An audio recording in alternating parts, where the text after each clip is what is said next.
Today we have some more leaked rules from War of the Spider. We're going to be taking a full look at the rules for Fabius Bile and the many improvements that he has undergone.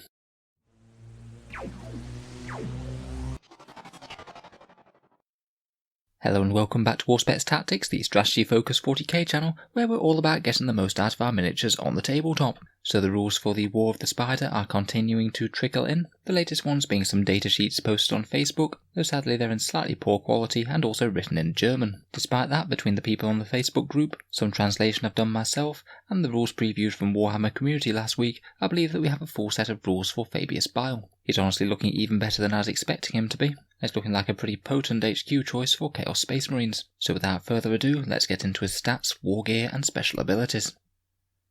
So first up, Fabius Bile is an HQ choice for Codex Chaos Space Marines, and you can field him either as you could before as part of a Chaos Space Marines detachment, where he doesn't break their detachment benefits, but also doesn't get the Detachment Legion trait special rules, or you can elect to have him as your Warlord, in which case your detachment can use the Creations of Bile trait, although unfortunately Bile himself again does not benefit from this one. I guess technically he is himself, he isn't a creation of himself. Would have been very nice to have +1 strength just for his close combat attacks to be a little bit nastier. Bile himself is power level 5 and he's 85 points if you include him just on his own, but his Surgeon Acolyte is another 5 points, and I'd say that this guy is an auto-include, both as a good little defensive upgrade, but also getting those all-important augmentations off exactly how you want them.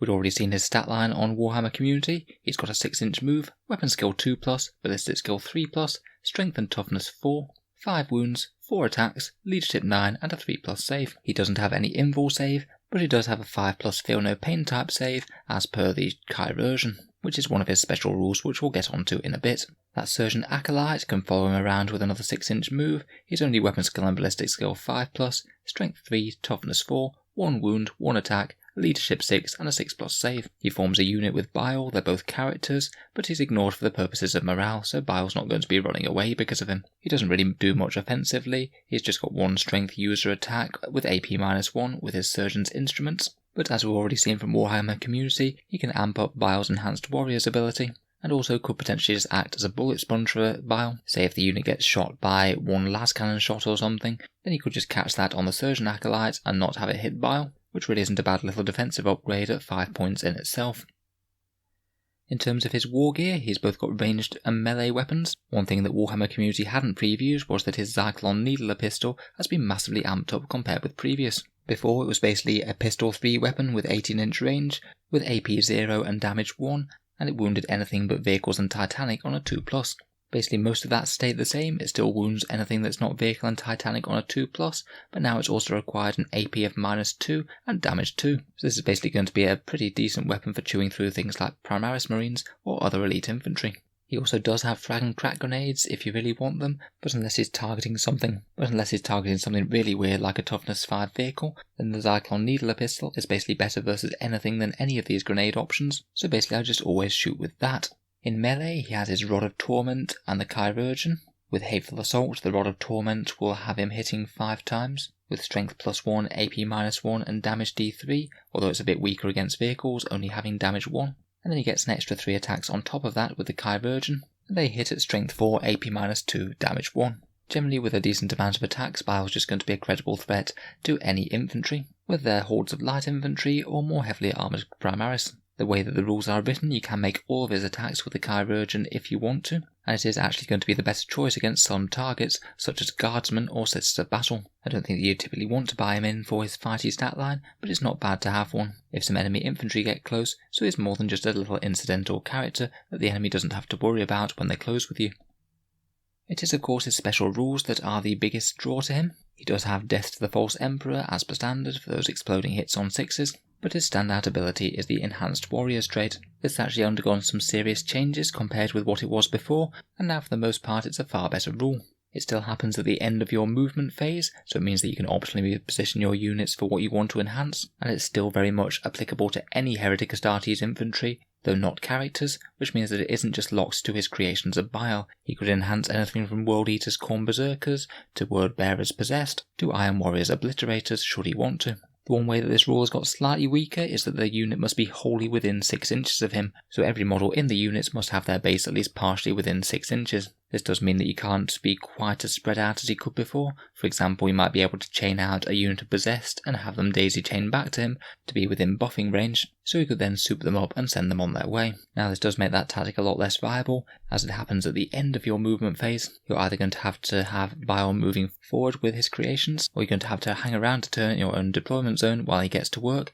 before sending them on their way. I'd say this just makes it a little bit weaker on melee advancing units, and maybe a little bit better to give that toughness buff to shooter units. One of the changes that I like the most about the rule is that it now doesn't cause anywhere near as many casualties on your units. Basically, when you make his augmentations, you roll 1 dice, and on the roll of a 1 model in that unit is slain. Before, you used to roll 1 dice for every single model in said unit, and every single roll of 1 would cause the unit to take a mortal wound. This just made the rule a far more of a trade-off if you were using it on big units of Chaos Space Marine infantry with 1 wound, particularly standard Chaos Space Marines. These guys are now a pretty optimal target for that rule, and to be honest, it's going to be better on the vast majority of things. It's actually slightly more risky if you're using it on small units of very elite infantry, say 2 or 3 obliterators, where they'll actually be taking more damage than previously just due to the chance of rolling that 1 and potentially killing a very expensive infantry model. As it happens in the movement phase and it's quite helpful, you should usually have a command point spare unless you've been re-rolling advances or things, and if you think of using this on a very expensive target such as those, then it's well worth re-rolling that 1.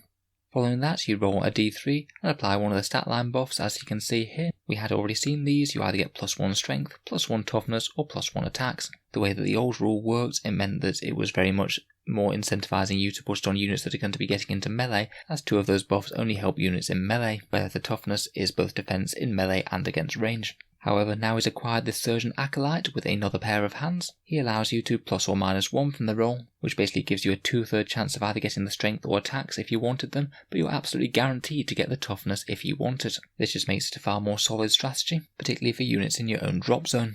Big 20-man units of Chaos Space Marines would love being toughness 5, as would more elite forces such as Noise Marines or Khorne Berserkers for example. I still think it could be pretty optimal on possessed Chaos Space Marines, as that's one of the biggest units. You can get absolutely tons of Marines with tons of wounds on them, and basically the more force of Marines that you're buffing with this 1 buff, the more you're going to be getting out of it. Toughness 5 possessed would certainly help them slog it up the board, particularly combined with any other buffs that you can add up to their defense, whether it's buffs to their invul saves, -1s to hit from various psychic powers, or giving them feel no pain type things from Slanesh powers. I say that other than potentially unlocking a Creations of Bile army, this is the primary rule that you'd want to include Fabius for in another Heretic Astartes army. We mentioned it briefly before, but he also has the Chirurgeon, which gives him a 5+ feel no pain type save, so amping up his durability, and it can also help sew him back together each turn. If he does happen to be wounded at the start of each one of your turns, then this one will heal him for d3 wounds. Bile's just going to be very hard to put down unless you can do it in one go. In terms of faction keywords, it's pretty much the same as he was before, except he's gained the Creations of Bile faction tag, which can be handy for giving him stratagems and things. I will certainly be hoping to get a review of the Creations of Bile out just as soon as I can. So overall, I think that Fabius is much improved on previously. He's got a fairly respectable fighty stat line for a support character, and is almost certainly going to chew through a few infantry over the course of a game, but potentially being able to dish out toughness 5 to large units of Chaos Marines each turn, or even just amp up their combat in one way or another, I certainly think that we can see him being included in plenty of other army lists. If you'd like to see my full review of Creations of Bile, then feel free to subscribe to the channel, or just check back later. Hopefully it should be out either today or tomorrow. If you'd like to pre-order Mr. Bile himself from Element Games in the UK, then there's a link down in the description below. If you order through there, then it'll cost you £20 rather than $25 from Games Workshop, and it helps to support the channel as well. Finally, if you have been enjoying these videos, I'd just like to mention the Auspex Tactics Patreon page. Again, you can find a link to that in the video description. Basically, the channel's Patreon allows me to keep on creating these review videos by spending time away from my regular job. So if you are watching regularly, then any support is greatly appreciated. Channel Patreons also got to see plenty of videos early. There's regular polls on what sort of videos should come next for the channel, and regular prize draws each month where I post out some free miniatures to randomly selected Patreons no matter where they are in the world. This month it's a bunch of Guardstar collecting boxes. Next month we're hoping to get our hands on 3 copies of Indomitus. If any of that sounds good, or you'd just like to support the channel, the link's down in the description below. But in any case, a massive thank you for listening, and I'll hope to see you guys next time.